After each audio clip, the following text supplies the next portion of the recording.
Welcome to Neurodiversity in Law's interview series. My name is Emma Lamorne, and joining me today is Mark Robinson, a barrister from Great James Street Chambers. Welcome, Mark, and thank you for joining me. How are you? I'm fine, thank you. I'm really good. You've had quite an unconventional route to the bar. Yes, so basically brought up in East London in care, didn't have the best start to life, messed around quite a lot in school, had lots of childhood related issues, left school with no GCSEs, partly because I had an undiagnosed neurodiverse condition. And one thing led to another. I had my music career, which was quite successful over a span of 20 years. I played around the world in United States, Europe, Canada. I was a DJ presenter on BBC Radio 1 Extra.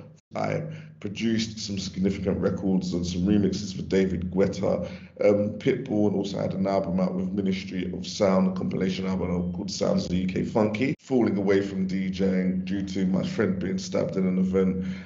I met my wife. My wife had some issues with her ex-partner, some domestic violence related issues.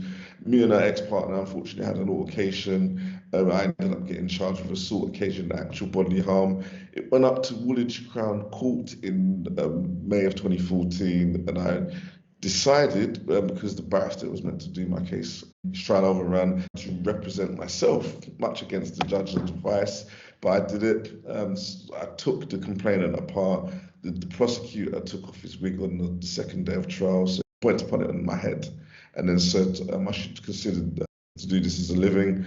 And then unfortunately I got a 100 the first time, did it all again the next time. Met another barrister, said more or less exactly the same thing. You really need to be doing this for a living, and you've been put through this for a reason, because this is the path you're meant to be on. And then I was fortunately acquitted. After that, the arresting officer told me some career advice as well about being a police station rep. I inquired about that and then subsequently got taken on by a first firm of solicitors that represented me during my case. So essentially I was my own barrister, but there was some solicitors behind me. They took me on, then they said I need some legal training, so I applied for Chartered Legal Executives course. I wasn't able to do that because I didn't do disabled student allowance, because at that time, I always thought I had dyslexia, so finally I went to do something about it, and it transpired I have dyspraxia. So when I was diagnosed, I explained my position to these course providers. They couldn't really assist me with the help I actually needed, so they recommended I go Birkbeck, which was doing a full-on law degree. And so I went and did that. I got disabled student allowance, got given a MacBook Pro, study skills tutor. Ashfix was absolutely brilliant. I mean, going into study, I couldn't write properly. I wasn't clued up about grammar, my spelling. I couldn't put an essay together. And she taught me how to do everything. And, I was getting first most of my assignments. And so I graduated with a high T1, missing out by first by that much, which I was very annoyed. But still, in the midst of all that, I did get a secure training contract with another firm who was interested in the same story I share with you. They took me out to dinner, and then after resistance for myself, because I wanted to be a barrister, but they gave me a training contract to be a solicitor. I did that. I trained as a solicitor for a few years. I hated it. And then I ended up leaving when I finished my training contract. First year as a freelance police station representative. And then I went on as a freelance solicitor. And then this was the height of COVID, when most solicitors, a lot of people were furloughed. So I managed to amass a load of court cases. I clocked up about 80 court cases, including max trials, in a matter of months. Did all my higher rights, did all the necessary court cases. I put my bar transfer papers through, and with some help from my chambers, who said that I had the prerequisite advocacy experience. I was granted a total exemption from pupillage and bar transfer tests, and I was called to the bar on the 30th of November, and I started practicing at Great James Street Chambers on the 1st of December. Funny story is how I met them. I gate crashed their 50th anniversary party.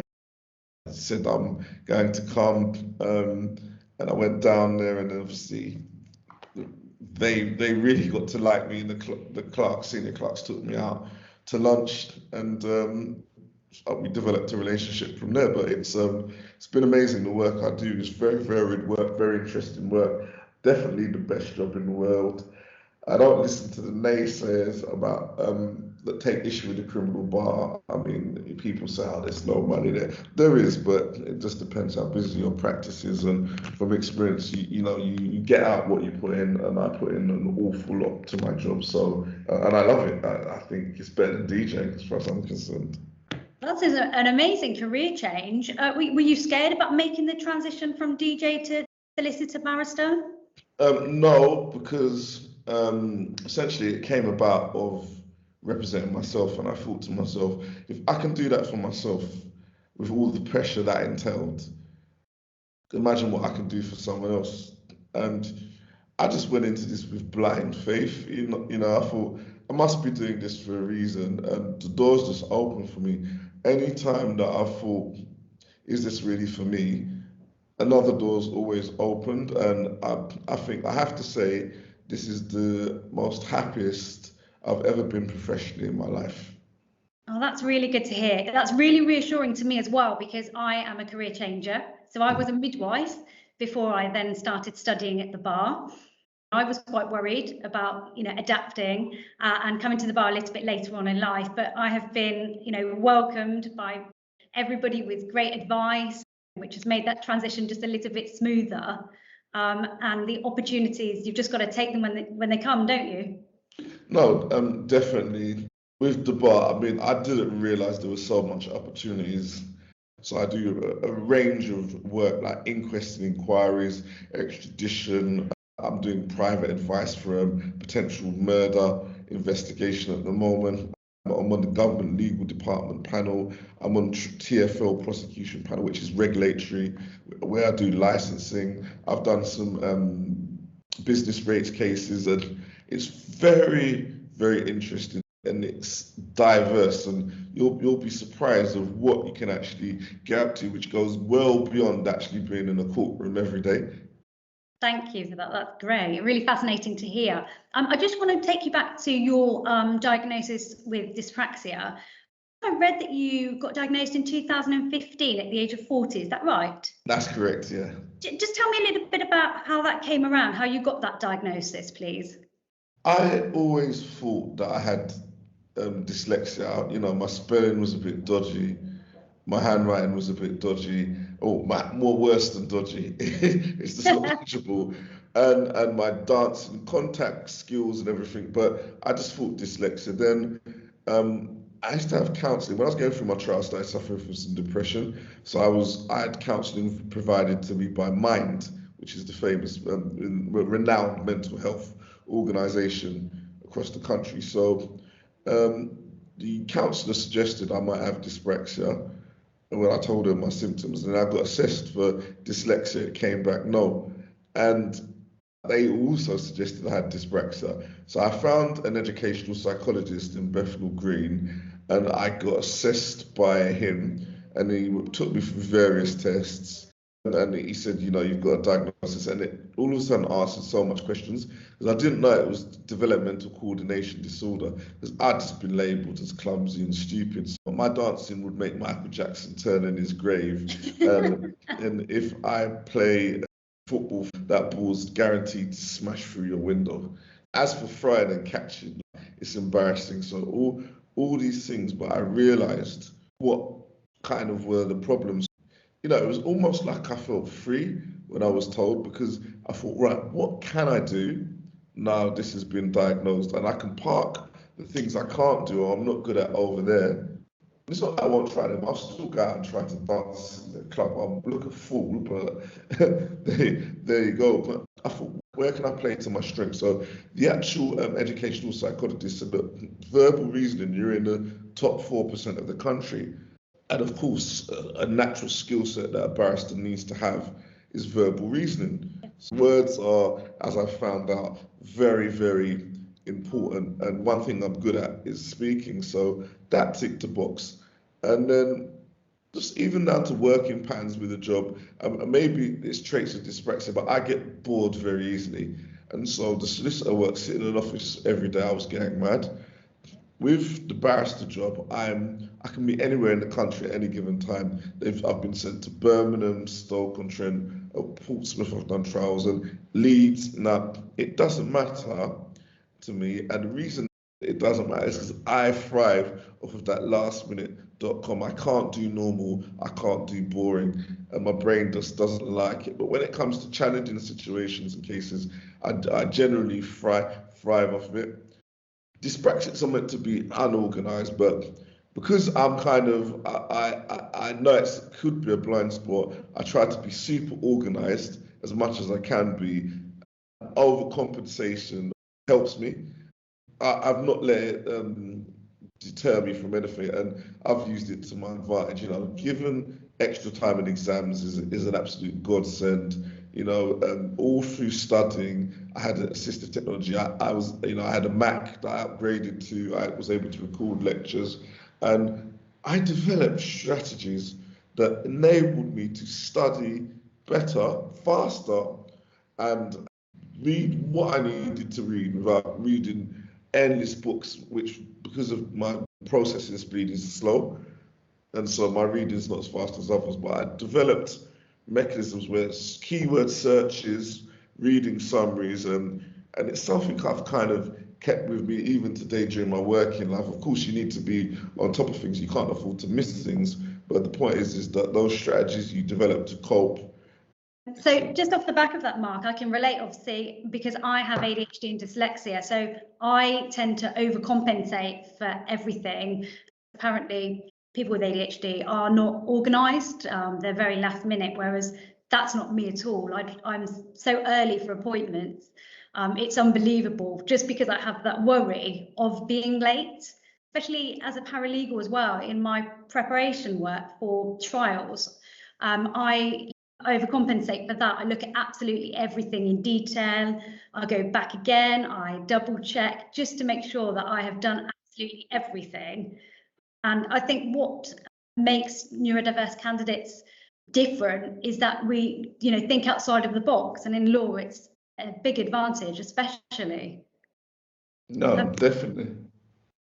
I know you touched on it when you said you've changed how you do study at work. What are the most effective things that you've implemented through your work and study now that you've found out your dyspraxia? I think that keyword thing is crucial, being able to know what to look for, again, especially in terms of cases. So the way that I prepare for my cases as well, I think I do criminal law, so the first thing I'd go to is the summary, so it gives me an overview. So as soon as I get the overview, then my brain goes into gear, and then I start figuring out what else may or may not need to be done, what does the prosecution need to prove against the defendant, etc., etc. And then what I do, because we work with a digital case, DCS, digital case system, I download the stuff that I do need and put it in my own separate folder in the computer. So it's rather than trying to get lost in all things on the DCS, I've got it to hand, and then I highlight my things on my laptop. So then I maybe type up a little summary of things I need to go through during the course of the trial. Other organisation things is attendance notes. So I've been a bit overwhelmed lately, but generally as a rule, I try to get the attendance notes back on the same day if I can. And that works well, because what happens, you don't want to be bogged down with endless admin doing this job, because it can put you off the job, especially when solicitors are phoning you up asking you for their back sheets, you've not done it, etc. So it's just good practice. And another kind of thing I set aside for myself is work-life balance. Now, we've all heard this at the bar and law firms, etc. Look, what I do as a rule, when I finish on a Friday, I down tools. My new Monday morning is a Sunday evening. So, but no work is not getting done on a Friday, Saturday. Usually I've got my phone on night mode the whole of the weekend. So no one, if you want to get hold of me, unless you're my mum or my wife, you're going to have to text me and I'll call you back. It's got like that. You can hear I'm a bit croaky as well. So again, we talk an awful lot, and I've noticed that. So by me having the phone on night mode, it means that I'm preserving my voice. That's good that you've set some time aside as well, because I've heard that barristers are notorious for just continuously working and not taking any time for themselves. It is that, and I just refuse to do it. So again, the only time I'll look at a case on a Saturday perhaps is if it's a trial starting on the Monday, then it might warrant it. But generally, if it's not, if it's just average hearings, then I'm not going to touch it until Sunday. And you need to do that. Unfortunately, anytime I've booked holidays off, I've always ended up working because there's always, in this case, management hearings. So you're trying to find time to accommodate that. So I mean, for the moment, I'm actually booked up, more or less fully booked until July. I've got 2 weeks off in January, but I had to be really strict with myself. Otherwise, it's so hard. How do you keep on top of the deadlines, Mark? Potluck. No, for whatever reason, my memory just seems to be working all right. I was really worried. I had really poor memory. And for whatever reason, I remember a lot more things than I give myself credit for. So you don't always get it right, but most of the time, I manage. And again, I think because I do crime, I've chosen to not do a deliberately paper-heavy practice. If you're civil, it might be a lot more advice.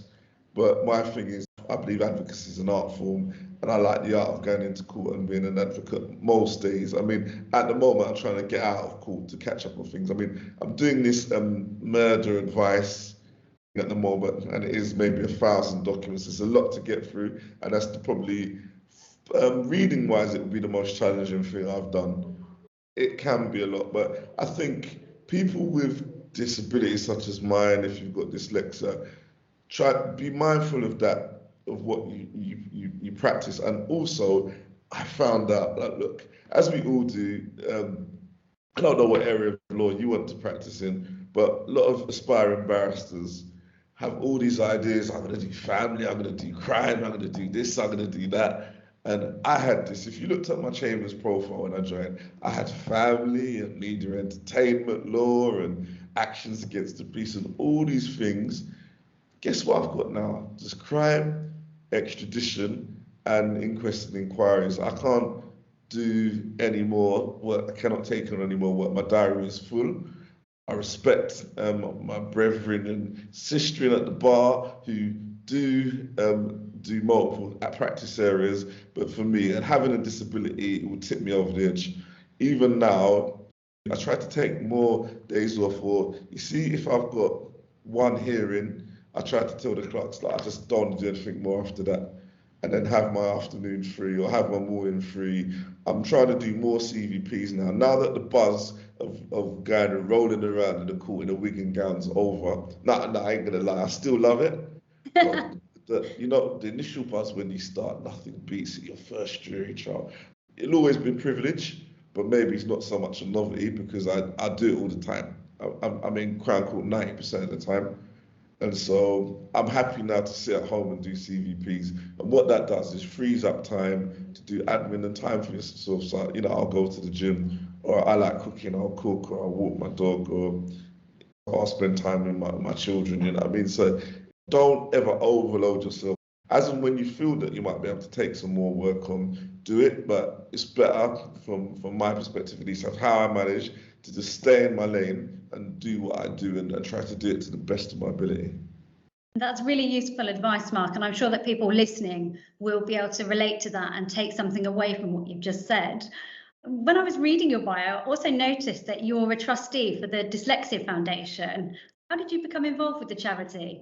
Well, it's Dyspraxia Foundation. Dyspraxia, sorry. I think I was interested in learning about dyspraxia, and I must have spoken to them and joined and said, look, this is what I'm doing. I think I was a trainee solicitor at the time, or I was about to start, and they were very interested in what I was doing. And then they reached out to me and said, look, we've got a show, Victoria Derbyshire show in the morning, and would you like to join us on there? Obviously, they knew about my ex-BBC background, so I went on the show with some other really young people, and we spoke about our journey with dyspraxia, and it was really good. But the most funniest thing is that the actual presenter was one of the people that used to read news on my show when I was on BBC One Extra.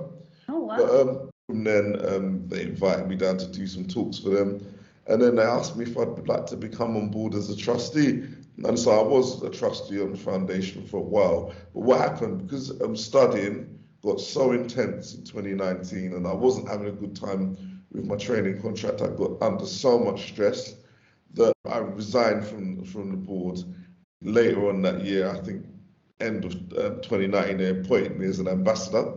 So I got a nice plaque in some ceremony. So I'm there, I still talk to those guys, and you know, they are a wonderful organisation, very grassroots. It is a good organisation, and they fly the flag because not a lot of people know about dyspraxia. Everybody's aware of dyslexia. It's probably one of the most widely promoted things now, especially when I look at reasonable adjustment policies for universities. It's always dyslexia and other conditions, but they always name dyslexia. They seldom name anything else. So personally, I'd like that to change and have it neurodiverse, so everything is encompassed within it. So whether it's ADHD, autism, dyslexia, dyspraxia, we're all treated in the same way. One thing I battled with at uni is that they always wanted to do these reasonable adjustments, which were based on people with dyslexia. And I tried to explain to them that one size doesn't fit all. Yep. Our needs are different. It's a different condition. In the end, I got 50% extra time. And that helped because I found that my exams were suffering because I just run out of time.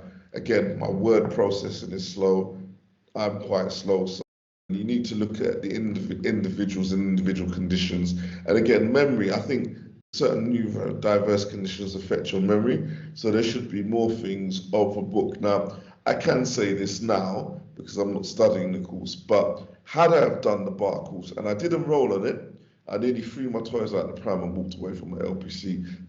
Such was my passion to become a barrister. What happened is that the actual law school spoke to the BSB, and the BSB actually agreed to have totally open book exams, like, because it's usually a closed book course, which is very encouraging that they actually got it. Now, I understand it's not the same in every institution, but this institution, and I'll name them University of Law, they were really, really, really, really, really helpful. And I think the bar, in credit to them, were much more reasonable than some of the Solicitors Regulation Authority stuff. When it comes to reasonable adjustments, that is, the SRA weren't that helpful, but I found the Bar Standards Board to be incredibly helpful. And again, if you've got the support of them in the university, it makes a difference because the bar course, as I understand I'm doing it. I know, it's intense. It is very, very intense. And I'm not saying it's not doable, but you need to make sure that the actual support is in place so it takes the heat off of you and pace yourself. I'd also recommend, I mean, people may disagree with me, but I think doing the course one time is probably better for you. I know there's the financial implications, but I go back to concentration span. Now, you have ADHD, and I understand that's connected to concentration. Isn't it better to just give something your all for 9 months and focus and say, this is the end goal, than something that drags on over 2 years and I found this with doing a 2-year LPC. The momentum that I had in the first year, it really waned off in the second year. And all I was doing in the second year was doing what I needed to do that passed, and it showed on the results. I mean, I don't really care because, one, I was admitted to the Royal Solicitor, and two, I moved on to be a barrister in 5 months. So it has no effect on me. But the fact is that lull of studying, and remember, you're doing this off the back of probably taking a 3-year degree, whether it's law, and if you've not done law, there's the conversion course. So it's an awful lot of studying. I can say with some confidence that once you finish your studies, the job is actually, and don't tell anyone I told you this, but the job's actually easier than some of the stuff you've actually had to study. Yeah? That's good to know. So, like, once you're on the feet, you know, it's true what they say. You don't learn, you know nothing until you're on your feet. and then you learn things piecemeal, and then you'll gradually increase with the kind of cases you do. Things will become second nature, and you'll be exposed to new things, but that kind of anal preparation you might have had to do to present something on a bar school class or an advocacy exercise, it's not required by most judges. I came across one who was like that, and that didn't go down too well, but generally the most reasonable and assume that you know things, and of course they're happy to assist you if you fall short, and that's the good thing. I mean, look, today I learned something new. I tried to make a bail application for a dog held in a kennel, so and none of us knew what statute or how to do that. So there you go. This job throws up surprises, but I think just my advice in terms of that is remember your condition, and don't bite off more than you can chew. And essentially, you need to get the support. But sometimes, doing it in one kind of hit is tough. But so with dyspraxia, it's a multitasking thing, and I'm not sure that we're the best people to multitask. Do you know what I mean? Yeah. Maybe some will disagree with me, but I don't think I could balance how many different eggs at any one time. Whereas I've seen other people do it, and so that's why I talk about practice area. I'm kind of happy and comfortable in my lane. And I'm not saying I'll never do a family case. And so I did a family case once as part of my training, and I'd like to do these civil cases. So I've done it, but the fact is that we have to be conscious of these things that can kind of affect us where it might not affect the average person. So be the best you can be doing what you can do. Do you know what I mean? Yeah, absolutely. And do your colleagues know that you have this condition? Are judges aware when you appear in front of them? Judges know, but my chambers are aware that they've been supportive of it. In as much as I'm self-employed barrister, so there's not really much they can do. I work mostly from in courts, or I'm at home. I don't go in. We don't have a chambers building. We've got offices, and I seldom go there. And so I think when it was relevant was when I was a trainee solicitor and I was in the office every day. So fortunately, my supervisor's son had bad dyslexia, so he totally got it, and he got the reasonable adjustments, and he put everything in place to enable me to do that, and not to do certain tasks. But again, as counsel, you're a sole practitioner, which is what I love, because I hate working for people, and so I love that autonomy. But that's what appeals to me coming to the bar, because as a midwife, I was autonomous in my practice, and I was thinking, I don't know if I want somebody telling me what to do. So the bar, perfect. Exactly. So stubborn people like me and you are well suited at this job. But I mean, if a judge did criticise me over something, and it was out of order, and I think that it was something directly affected by my dyspraxia, then I would obviously tell the judge. And then if the judge was to say, well, why are you here? Well, then I'd refer him to the Equality Act. So some judges are quite antiquated and rude. And I sense that not all of them are alive to neurodiverse conditions as much as they could be. Sometimes it's an uphill battle educating people, especially in the lower courts, about even mental health conditions and learning difficulties. Yeah, no, I totally agree. And that's what we're trying to do, neurodiversity in law. We're trying to promote awareness of all the different neurodiverse conditions. We have had some students come to us and say, well, I'm scared of disclosing my condition. I'm scared I won't be accepted. And we want to reduce that stigma. Hence, this is why we're doing what we do. I also think that it's quite relevant, your conditions, when you represent members of the public. Now, you have a wealth of experience representing youths and vulnerable adults with a variety of mental health issues and learning difficulties. How has your own experience of being neurodivergent helped you to help others? I just think it's something that you're always alive and conscious about. It's the first thing I ask. Do you have these, because it's classed as a vulnerability. So I would ask, do you have any learning difficulties? I mean, the mental health will generally pick up quite quickly, but then the next trigger is the learning difficulties. And at that point, I ask for psychologist or psychiatrist reports or whatever's appropriate. I'm alive to that fact. So I think I have the patience with them, but I do call these things out. So when I was working in the police stations, officers were very dismissive about these things, and I'd always call it out and make sure they'd get appropriate adults. I've stopped interviews, and the police have hated me for it, but so be it. And in court, I always the guy that flags up and makes a meal of it. And it is what it needs to be done, to be honest with you. I'm disappointed at the court's attitude to things, especially people with mental health as well. I think it's shocking. A lot of people have been put into the criminal justice system who are simply unwell, and it's just not fair. I think when I talk, I have empathy for these people because I walk in your shoes. I appreciate that I could be quite unique. Do you understand? I'm sure that I know one of my other members of Chambers has also got dyspraxia. But again, I'm not sure how many dyspraxic barristers there are. You're the first one I'm aware of so far. And I'm not sure whether that's because people don't want to come forward because of the stigma or they don't want people to know. But I've only come across you so far in my research. There are a couple of others I know of. But it's good to show that we've not let any neurodiverse condition hold us back.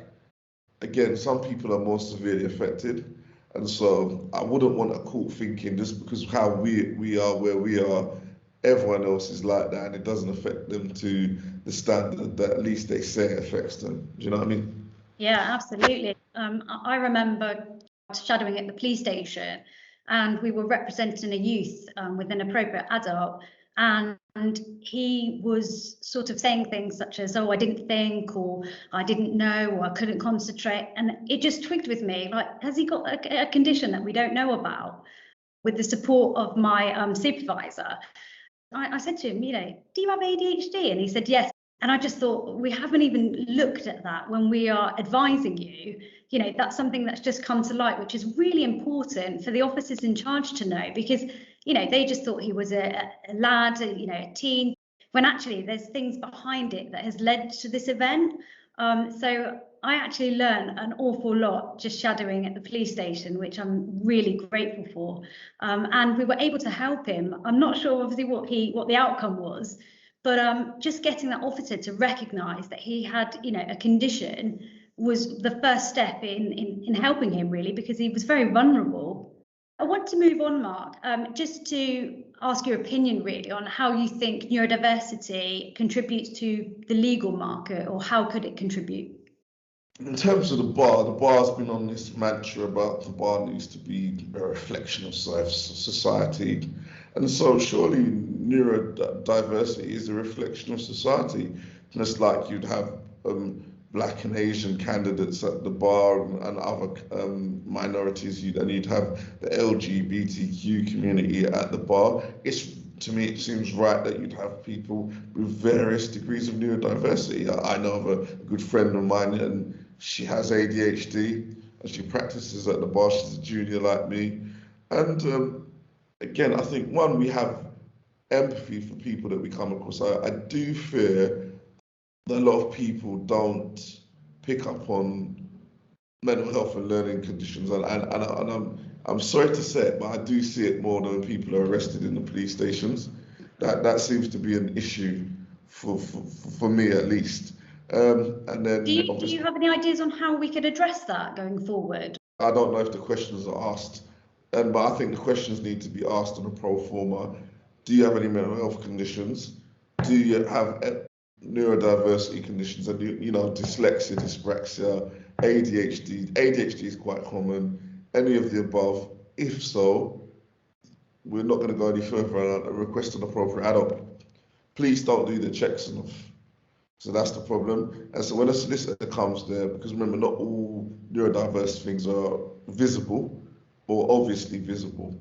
And so if police are not doing their checks properly, which often, if it's a busy custody suite, things get lost in translation, especially if it's kicked off, for example, somewhere else in the police station, or even with the person that they've arrested, that's not going to be on their mind.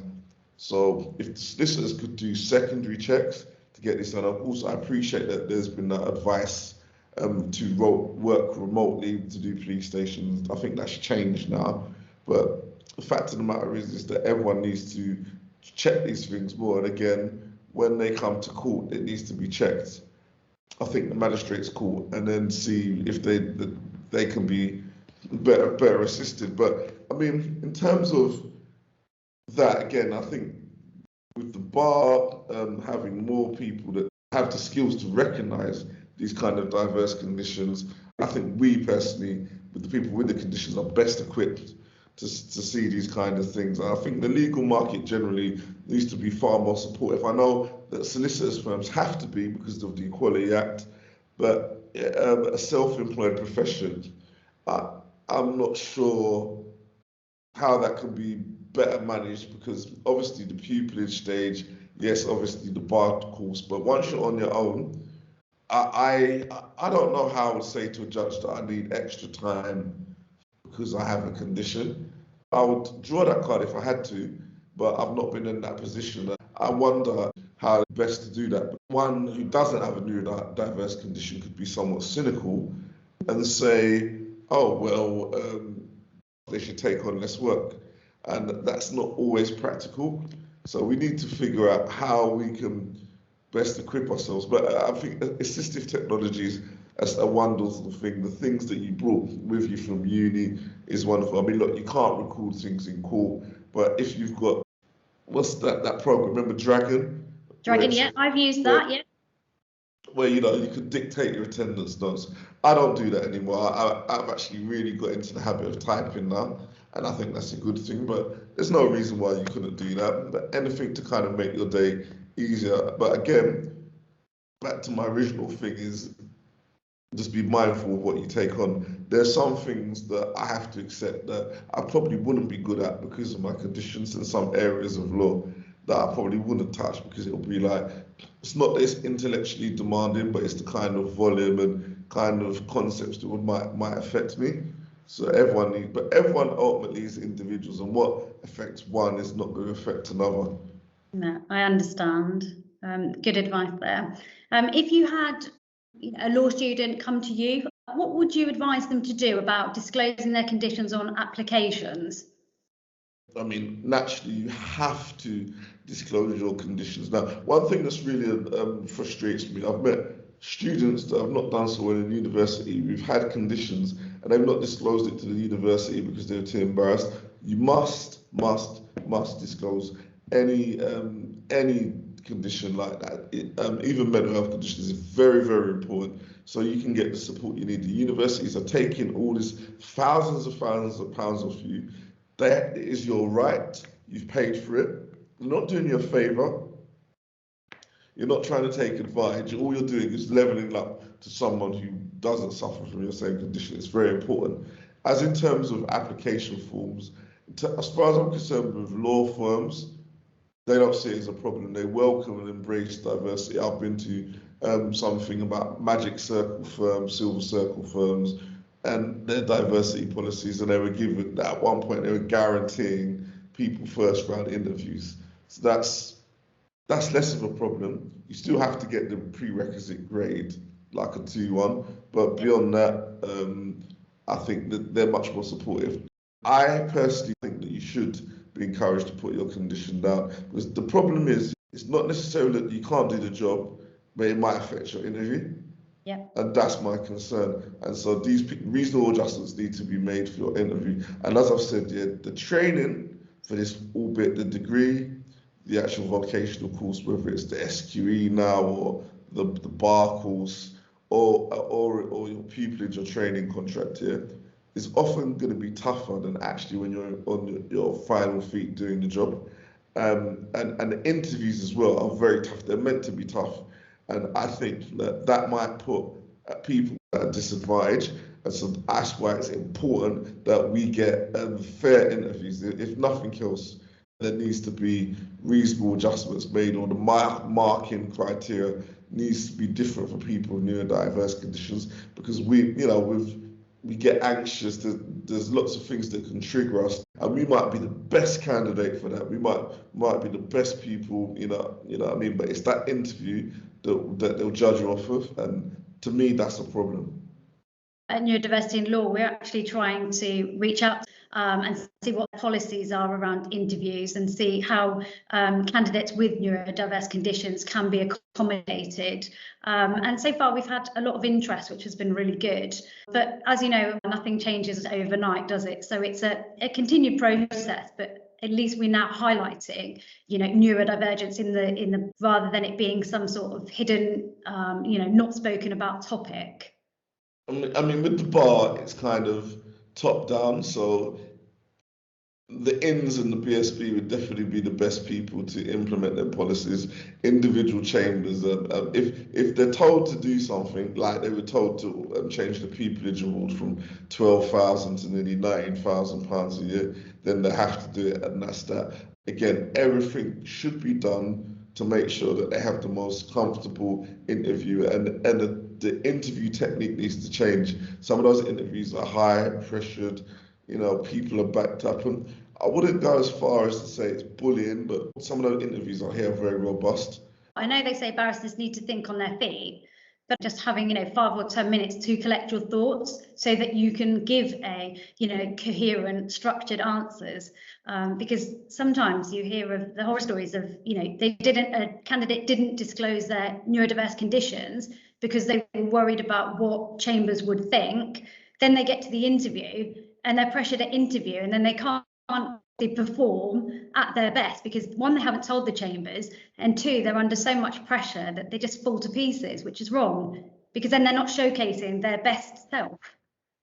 Exactly, and that's the thing, is to showcase your best self, be yourself. That's the thing I've learned from this. And so I don't talk with the posh plummy accent. I'm not no Oxbridge educated barrister, far from.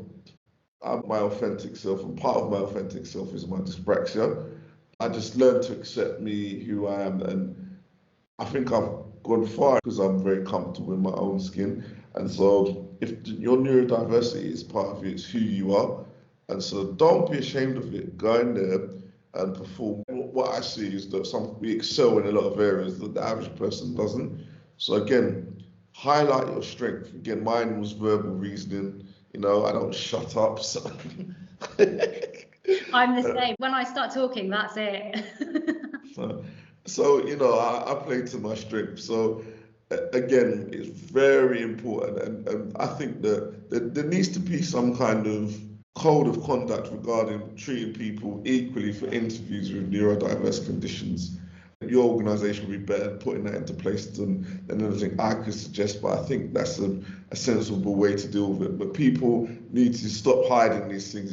It's only going to affect you later on, because you can't hide who you are. And one day you've messed up on something, and it might be your disability that's the cause of that. And so you really need to let people know they can support you. As much as we're lone practitioners, we should still have some support around us.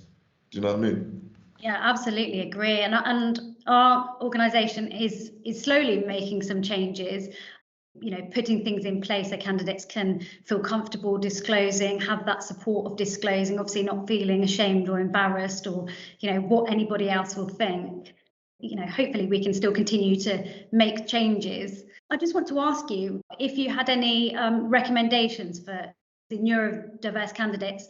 Recommendations, again, what we've already covered, essentially, which is please disclose it. If you're going to go into degree stage, get all the support via the disabled student allowance thing. It's an absolute godsend for me, and I wouldn't be here today without it. Try to join like-minded organisations, and especially diversity and neurodiversity in law is very good, and other organisations as well, similar, to get the kind of support that you need. And all through your training stage, you need to be very clear and honest about your neurodiversity, especially if you're in a court, what's needed to be a barrister, that's very important. And of course your chambers as well, if you go and get people out, you need to be very open, but don't suffer in silence. Don't be ashamed of it. It will shoot you in the foot. Like, there are some things, unfortunately, that you will struggle with, and you need to make sure that support is in place when you come up against those obstacles so you can overcome them. But you trying to be in denial it's not going to do you any favours. And again, that would really impact your studies or your progress of where you want to get to. So that's my thing: support, support, support, and don't suffer in silence. Very sound advice, Mark. Thank you. I know you're very busy, and for giving everybody insight into your career changes, and also your experiences. This has been Neurodiversity in Law for the interview series. Thank you, Mark Robinson. Been a pleasure. Take care.